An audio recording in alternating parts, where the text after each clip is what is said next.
Start recording. Okay. Go live. It said this live. All right. Hello, everybody. This is Kassie Dickinson or Dickson? Dickson. Dickson. Okay, great. We are discussing her Trainers for Rescues presentation, which will be in July 10th to 17th. We haven't got a date just yet. One thing about Kassie is that she works with Ontario SPCA. Can you tell us what you do with the Ontario SPCA? I think you're in the behavior rehabilitation. Yeah, absolutely. So at the Ontario SPCA, I am the Eastern Division Animal Behavior Coordinator. So I cover all of the centers in our Eastern Division for animal behavior, be it dogs, cats, or special species. And I am also the primary trainer out of our Provincial Dog Rehabilitation Center. So the Ontario SPCA and Humane Society just opened that Provincial Dog Rehabilitation Center in January of this year, and it's their 150th anniversary. So they were really excited to kind of get it on board. And I was really excited to join the gang and make sure that I'm on top of all of that. Yeah. That's very exciting. What sort of special animals do you see sometimes?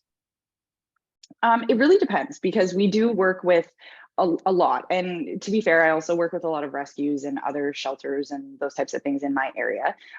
So speaking obviously not specifically to the Ontario SPCA, but I work with anything from fear and aggression issues to house soiling issues to under social animals from colonies, or just special species that are having difficulties or self-harming, or things like that. So it can literally be anything on the spectrum of behavior and what we kind of see coming through the shelter setting and coming through rescue settings.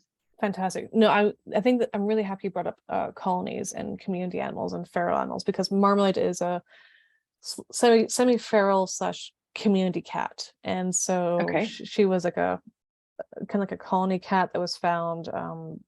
I found her on the 20th floor balcony, but that's a different story. But yeah, story you'll have to tell me later. Yeah, I will tell you later. So but in China or in many places around the world, they have these colony cats, or the cats that are semi-feral, or even like very confident cats as well too, who live in these colonies that people can feed them, or they are, and they are not necessarily adoptable. And I think that's Marmalade thankfully was, but it took me a lot of time to kind of get her confident enough to be where she wants to have the most comfortable pillow to sleep on. Yeah. 1 second. And speaking of, no, this is Spark. Spark wants to say hello. Oh, hi, Spark. He's like, I'm done today. Yeah, he has to be involved in every Zoom call, unless he's sleeping. So so that's one thing about cats, is that especially that we don't think that, sorry, let me get my brain back. Noodle it out. We're gonna noodle out. So one thing for cats is, or any dogs as well too, is that many people think that every dog should be saved and every dog should be adopted. And I think for me, that working with Marmalade over the years, and also working with various rescues, not every animal should be adopted into a home, and they're not ready for a home. And I think that's one thing that's going to be really important for your presentation, is that you're talking about this traumatized animals who are not ready for a home. Absolutely. Yeah, I think one of the biggest things is, and I apologize, when I say under social, I mean an animal that would be previously considered feral. I've moved away from using the kind of verbiage of feral, because the kind of intersectionality that's there. Exactly. So I use under social or under socialized, mainly because that's the whole reason they would be considered feral, right? Because they have lacked primary and important socialization throughout their life. So is that a fault of the systems and all of that type of thing? Absolutely. But is it something that we can change and work on and be more inclusive about? Yes. So that's kind of where, my presentation is going to come in and talk about a lot of that stuff, is because a lot of the time, the trauma that these animals go through, the fear, anxiety, stress, and even frustration that they can kind of come through, especially a lot of the rescues, particularly in my area, there's a lot of importing of animals. There's a lot of animals coming from overseas. There's a lot of animals coming from underdeveloped areas, not only in other countries, but also here in Canada. Definitely in So Canada as well too. yes, like there are a lot of rescues that are helping out northern communities with chief and council to get inside and make sure that they're, you know, doing what they can for vaccines and appropriate care and that sort of stuff. But then we take an animal like that. So for example, like a dog coming from a situation where they've lived out the first 5 to 7 years of their life in basically a wild setting with Yes. very little socialization with people and a lot of socialization with other dogs and animals. And that can create a lot of trauma when you take those types of animals from a northern setting where they're in the middle of nowhere and put them in downtown Toronto, or, you know, similar things to that. So during my presentation, I'm going to be talking a lot about like how some of that trauma can happen, how we can lessen the trauma in transport to the centers and to our rescues and to our partners, and then also taking a look at how we can really be compassionate towards those animals, more understanding of what they're going through, and seeing the behaviors that they're displaying for what they truly are, and the fact that it is a trauma response, it is a, you know, all of those things, and making sure that our team members as well, whether in, you know, rescue center setting, whether doesn't really matter, even if it's just fosters and volunteers, that type of thing, are knowledgeable about those situations and kind of can look at why they're happening rather than just the what of it. Yeah, I think that's a fantastic answer. Sorry for the cat. Like I said, Spark has just had surgery and he's in the meowy stage today where he has to have pets 24/7. Yeah, never apologize for animals in film. He's right. He's right here next to me. He's kind of going looking at me like, nowhere. give me more pets now. So I have a hand down to pet him while I'm talking to you. Perfect. But so one thing I was thinking about while you're talking is the wildfires that we're going through right now. And the wildfire, you know, like Alberta, we've had millions of hectares that we've never had, you know, just northern Alberta essentially is on fire. Or Canada perspective is on fire. And there's a lot of animals being rescued who have never lived in a home before, or have never, you know, been socialized to, like you said, a downtown Toronto lifestyle or downtown lifestyle, or they never maybe had to be with children before, or and so there's all, and they probably have PTSD. And I think this is one thing people forget is, like, you know, the dogs brought in from overseas, the dog brought in from Ukraine or from wherever in the world that they're being brought in from. And I know that the Yulin Dog Meat Festival is happening right now, so a lot of dogs are being rescued from that as well. So there's all these different places that the dogs are coming in from, and they're traumatized. And I think that people are like, you know, love can do everything. And I'm like, love is a great factor. You know, and I love Spark, but we have to do scientific rehabilitation to help these animals be ready for a life, you know, because if you put them into a home that's too much too fast, and then they're going to be traumatized and learn helplessness for months on end and not move beyond this like room. And that's not a life for the animal either.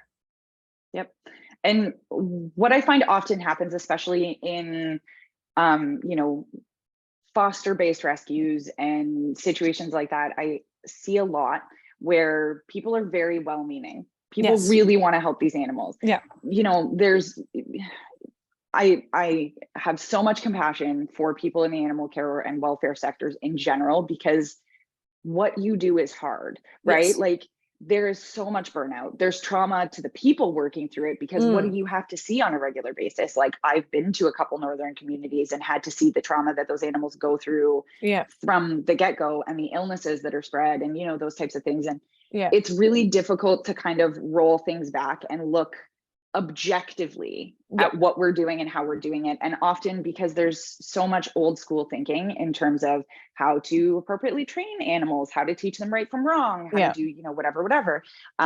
It, for me, it's something that I feel a lot of passion for in terms of like educating the general public. And I feel like a lot of rescues, because their hands are full, they don't have the time to educate appropriately for evidence-based methods and how to help these animals through what they're going through. So we see these animals go into foster homes, where those foster homes, extremely well-meaning, do the exact opposite of what that specific animal needs. And then it's almost sometimes not, I wouldn't say too late, but we've seen the trauma happen. Detrimental. Exactly. Things get repeated, and then they come to us when they're like, I can't fix it. I've tried all of these things. And I'm like, well, those are the last things I would have recommended if you would have come to me 3 months ago to chat about this situation, or whatever the case may be. Right. So I find that getting the education out there ahead of time and making sure that people understand that they're an integral part and an integral piece in animal welfare. And I personally believe that animals are for everyone. I personally believe that there is absolutely nothing short of not being able to care for that animal in general that a person shouldn't have an animal, right? Like animals are such a huge piece of who we are and like what we can do and what we pass between ourselves. Like the relationships that we build with animals are phenomenal. So I truly believe that animal guardianship is for everyone. But on the flip side of that, do I necessarily believe that every animal can live in those types of settings or those types of situations? That's like me saying, you know, oh, your abusive partner, no, you should stay with them, even though it's the worst situation you've ever been in. Like, no, I don't believe that, right? So that's one of those, trying to really spread the knowledge and understanding of what trauma can do and how sometimes certain settings and certain situations aren't going to fix it. And just that love and compassion isn't always going to be there. There are other things that we need to put in place to make sure that we're doing everything we can for those animals, and just have that knowledge ahead of time that we're not doing the opposite of what they need, and making sure they're being able to have agency in those, you know, in everything they do in their day to day. There's many points I want to bring up, but one of the points I want to talk about is the role of medication. And I think this is one thing, there's a huge stigma against medication. And like, I take Tylenol for sore muscles. This is great. Why can't your dog or cat take Prozac, or I can never pronounce all of them. The chlora, I can't pronounce them, but why can't they take these medications that can help them for their emotional well-being? You know, if you take a Tylenol for sore muscle, your brain is still muscle, your emotions are still muscles. And so one thing I think about is that what people don't realize is that it's okay for your dog to be on behavioral meds, and it's actually a safer situation. And I think a lot of people who have dogs that are shut down in the rescue, say, I have a cat here in my face, to be expected. That's just life now. Yeah, I know. I give up.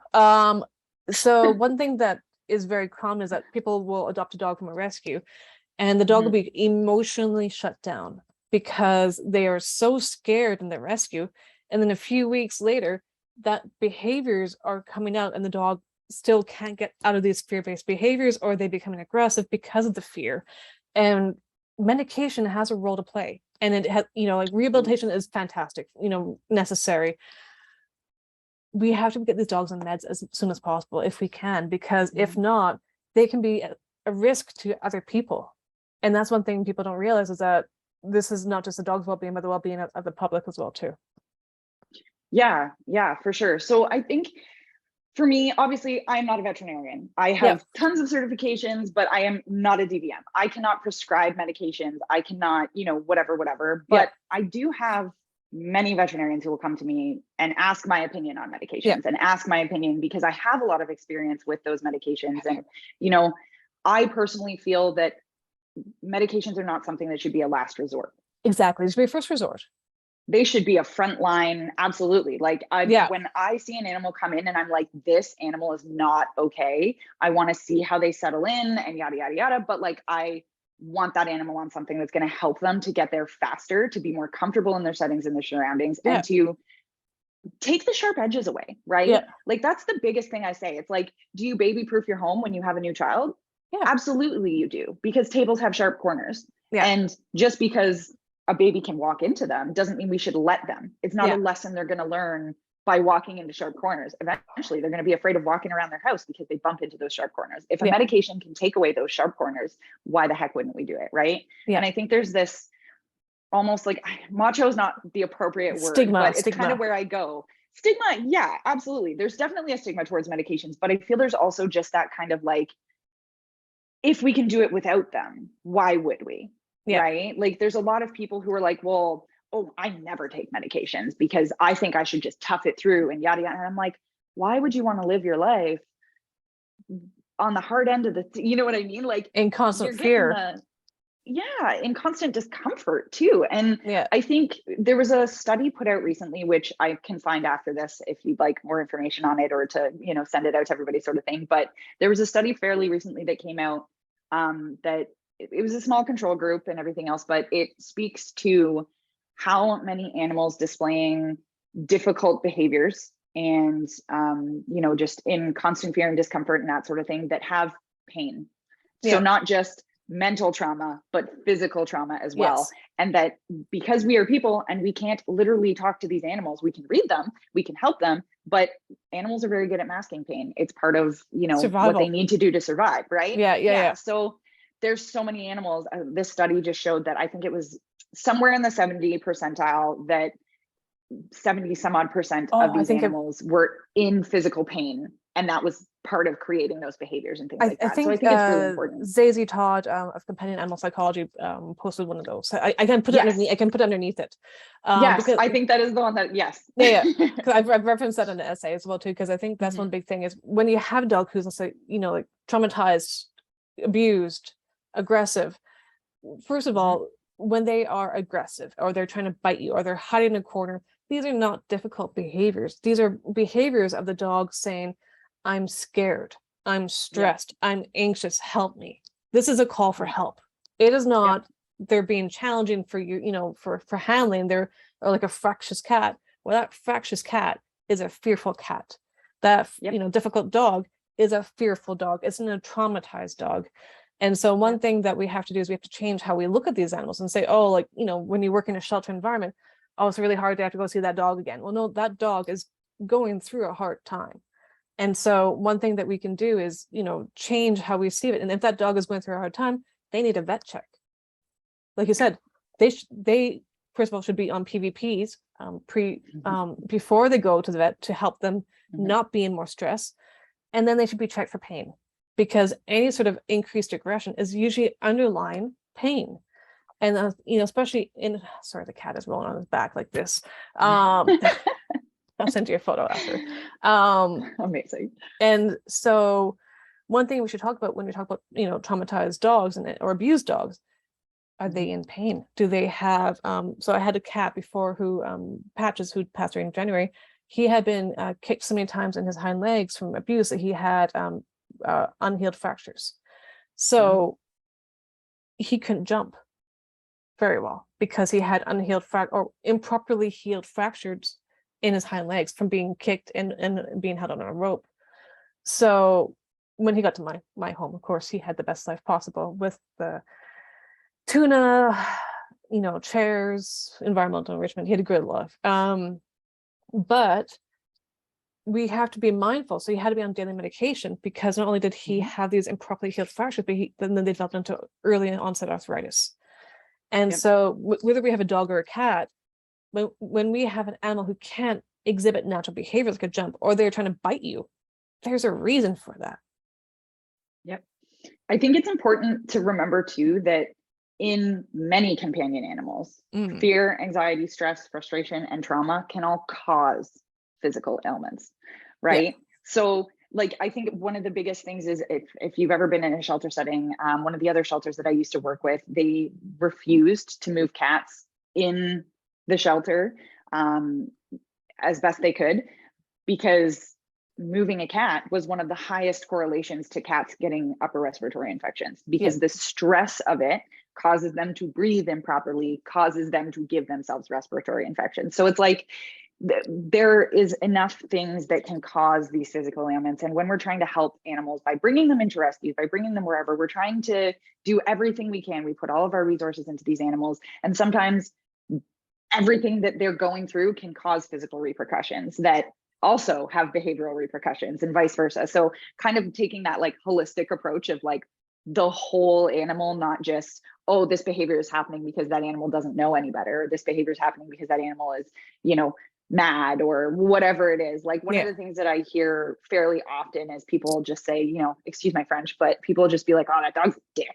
And I'm like, he's actually the friendliest dog on the face of the planet. He's terrified right now, and he's being tolerant of what you're doing. I'm surprised he hasn't told you to muck off, right? So it's kind of one of those how do we make sure that people understand what that trauma looks like, what those physical ailments might look like? How do we look at the bigger picture, not just the one difficult thing we're seeing, or the one thing that scares people, or whatever. Well, I think that's what's going to be great about your presentation, and just to help people clarify, she has a very detailed presentation. It's going to be the title of her topic is approaching center or like shelter animals with care and compassion, starting these trauma, fear, stress, and anxiety. And her topic is to help anxious, fearful, stressed, and traumatized dogs and cats. Yes, I thank you, Spark. He had to help out with that. I was gonna say, I heard that. Yeah. Good for you, buddy. Oh, Great. no. Welcome to at 5 a.m.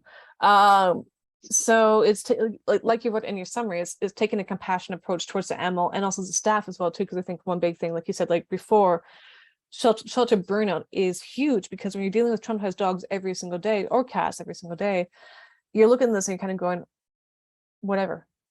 You know, they are so desensitized to seeing traumatized dogs and cats that they can't give the compassion that they need anymore. Yep. I think that's one of the biggest things too. And I often talk about it, especially with newer team members and, you know, things like that, whether be it in like my day-to-day workplace or like the other volunteer work that I do with other rescues and things.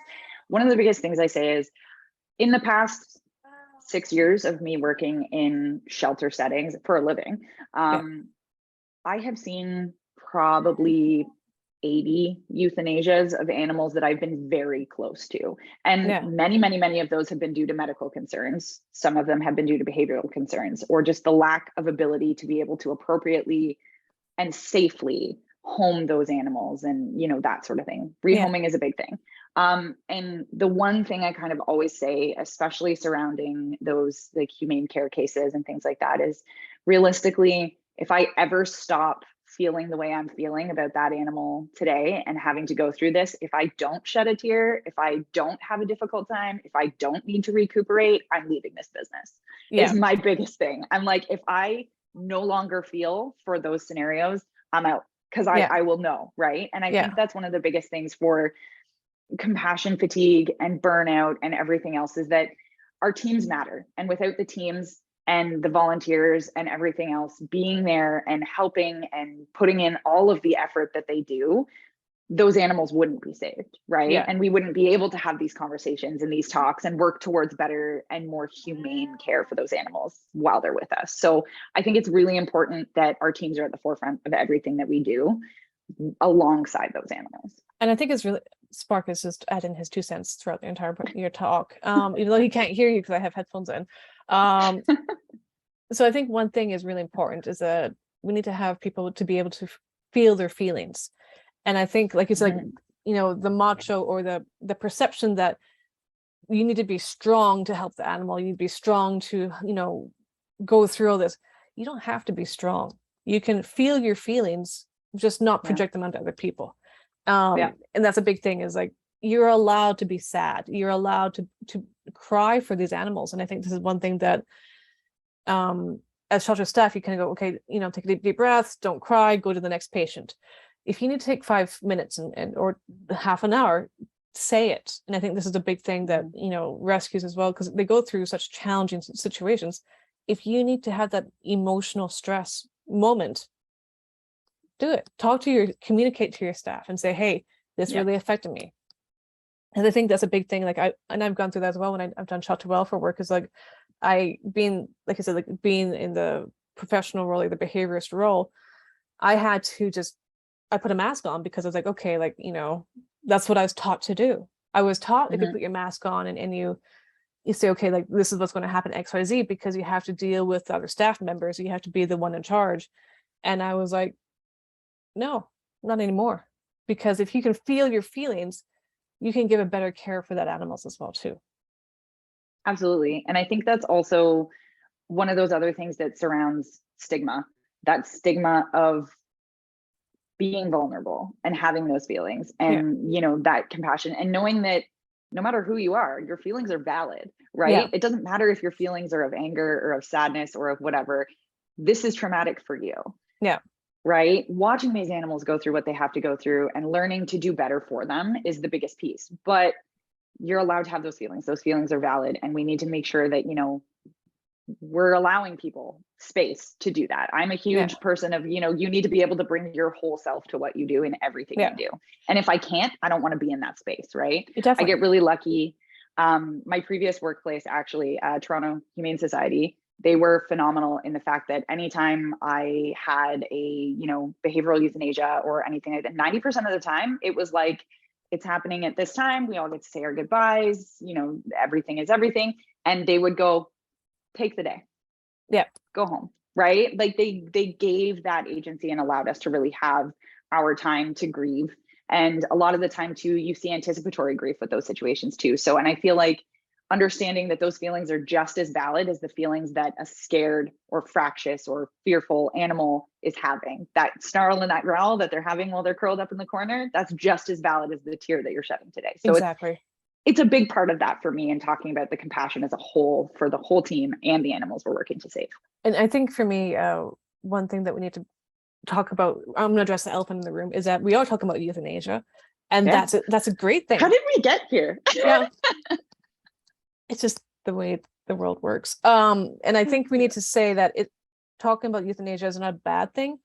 Medical and behavioral euthanasias are what should be going through certain steps, standard steps, to make sure that it's in the dog's or cat's best quality of life. And if the dog or cat has gone through all these steps, like through all the people in the organization, and then it's determined that that dog or cat's quality of life is compromised, then that's, you know, through pain, through medical conditions, or through behavioral, then that should be the final step. And it's not a bad thing. It, you know, and that's why having all these steps in place. And I think I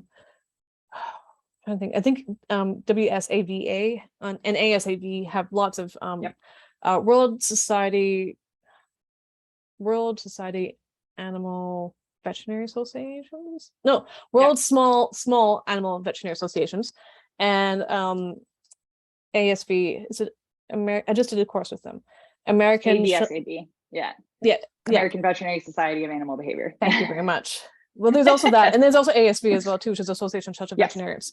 So if you have any questions about euthanasia, go on these sites. I'll put them underneath in the comments. I'm gonna write a note to myself before I forget to do that.